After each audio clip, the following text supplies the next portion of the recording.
আসসালামু আলাইকুম স্টুডেন্টস, আজি আমি পড়িম ক্লাস 10 ম্যাথ চ্যাপ্টার নাম্বার 5 সমান্তর প্রগতি এরিথমেটিক প্রোগ্রেশন। তো স্টুডেন্টস ইয়ার আমি অনুশীলনী 5.12 পড়িম।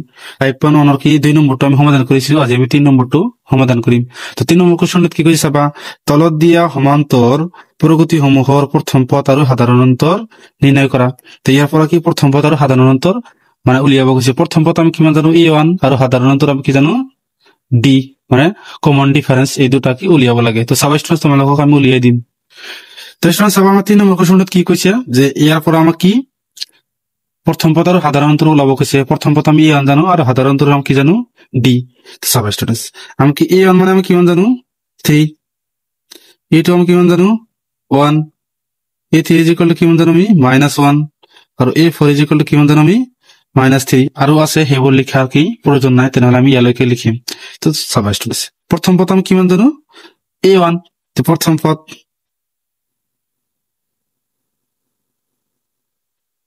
আমি কিমান জানো a1, a1 টো আমাক দি আছে কি 3। ইয়াৰ পিছত আমাক কি ডি উলিয়াব লাগে। তো চাবা স্টুডেন্টস যে ডি মানে কি দ্বিতীয় পদৰ পৰা প্ৰথম পদ মাইনাস কৰিম, যেটো ওলাব সেইটো ডি। তৃতীয় পদৰ পৰা দ্বিতীয় পদ মাইনাস কৰিম, যেটো ওলাব সেইটো ডি। আকৌ চতুৰ্থ পদৰ পৰা তৃতীয় পদটো মাইনাস কৰিলে কিমান হ'ব ডি। তাৰপিছত কি কি 100 নম্বৰ পদটো কি 100 নম্বৰ পদৰ পৰা 99 নম্বৰ পদটো কি মাইনাস কৰিলে যেটো ওলাব সেইটো আমাৰ ডি। তেনেহলে আমি তিনিটা চাম, মানে তিনিটা চেক কৰিম, একে সংখ্যা ওলালে সেই সংখ্যাটো কি হ'ব ডি। মানে চাবা ডি ইজ ইকুয়াল টু কি উলিয়াম দ্বিতীয় পদ মাইনাস প্রথম পদ।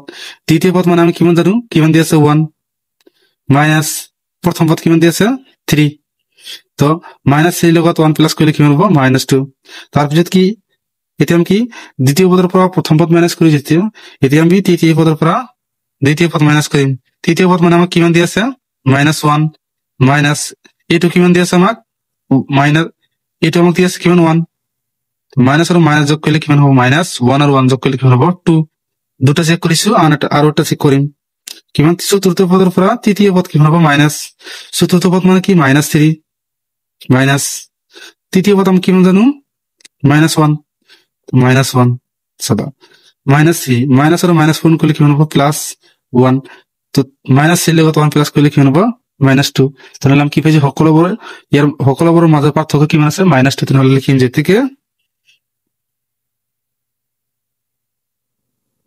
প্রথম পদ মানে a1 ইজ ইকুয়াল টু কিমান 3 ওলাইছে, আর সাধারণ অন্তর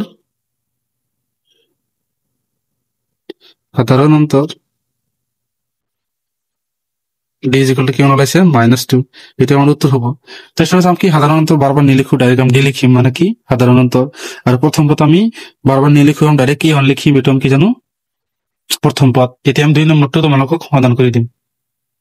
তো সাবস্টিটিউশন এটা আমাকে 2 নম্বর দিয়েছে, তাহলে আমি কি লিখিম a1 মানে কিমান -5, এটা আমাকে কিমান দিয়েছে -1, a3 আমাকে কিমান দিয়েছে 3, আর a4 ইজ ইকুয়াল টু কিমান জানো আমি 7 এলাকে দিয়েছে। তাহলে আমি কি লিখিম চাবা এর পিছতে আরো আছে সেইবোৰ লিখিব নালাগে, আমি এলাকে লিখিম। তো আমি কি প্রথম পদ a1 আমি কি জানো প্রথম পদ কিমান দিয়েছে -5 ইকুয়াল, তার পিছতে আমাকে ডি উলিয়াব লাগে। ডি মানে কি দ্বিতীয় পদের পৰা প্ৰথম পদ মাইনাস কৰিম, মানে a2 মাইনাস a1, এইটো আমি কিমান জানো -1 তাৰপিছত কি আছে -2 বহাই দিয়া। a1 আমি কিমান জানো -5। তো চাবা -1 মাইনাস আৰু মাইনাস পূৰণ কৰিলে কিমান হ'ব প্লাস কিমান আছে 5। তো 5 এৰ পৰা 1 মাইনাস কৰিলে আমি কিমান জানো 4।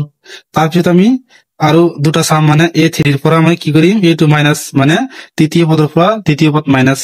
তৃতীয় পদ আমি কিমান জানো 3 মাইনাস দ্বিতীয় পদ আমি কিমান জানো -1।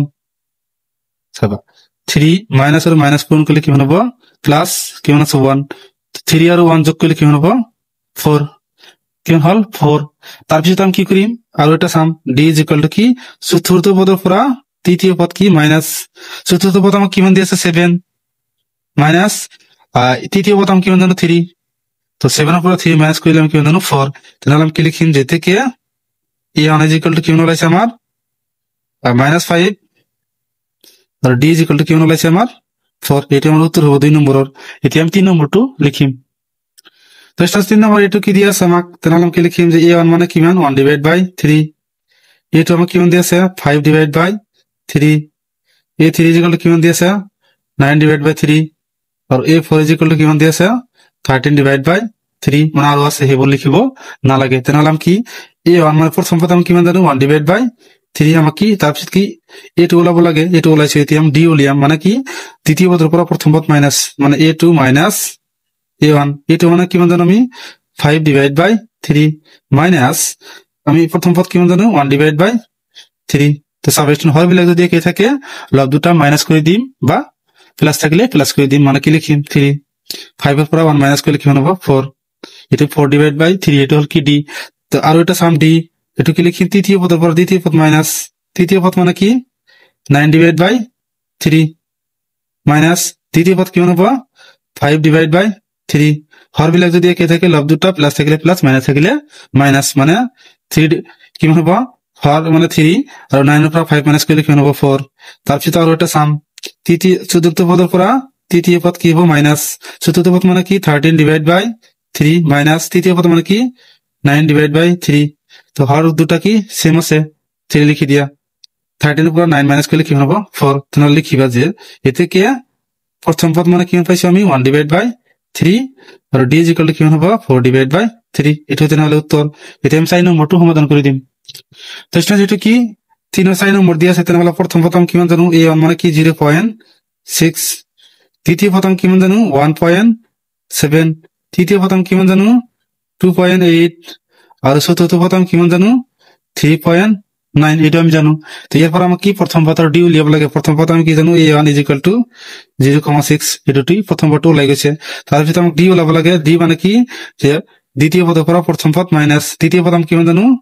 1.7 মাইনাস 0.6 তো সব স্টুডেন্টস 7 এর পর 6 মাইনাস করলে কিমান জানো 1 তারপর কি আছে পয়েন্ট আমি 1 এর পর 0 মাইনাস করলে কিমান হবে 1 এই হবে এটা আমি কি পাইছি 1.1 তারপর কি আর ওটা d উলিয়াম মানে তৃতীয় পদের পর দ্বিতীয় পদ মাইনাস তৃতীয় পদ মানে কিমান জানো আমি 2.8 মাইনাস কিমান হবে 1.7 তো সবা 8 এর পর 7 মাইনাস করলে কিমান হবে 1.2 বহাই দিয়া 2 এর পর 1 মাইনাস করলে কিমান হবে 1 এটা কি বলন লাইছে 1.1 তারপর তার এটা উলিয়া কি চতুর্থ পদের পর তৃতীয় পদ মাইনাস চতুর্থ পদ মানে কি 3.9 মাইনাস 2.8 এটা কিমান হলো 9 এর পর 8 মাইনাস করলে 1.3 এর পর 2 মাইনাস করলে 1 তো কি পাইছো আমি সকলর পার্থক্য 1.1 তেনা লিখিবা যেতে কি প্রথম পদ ইজ ইকুয়াল টু 0.6 আর d সাধারণত কি পাইছো আমি 1.1 এটাই তেনা হলো কি উত্তর আছে স্টুডেন্টস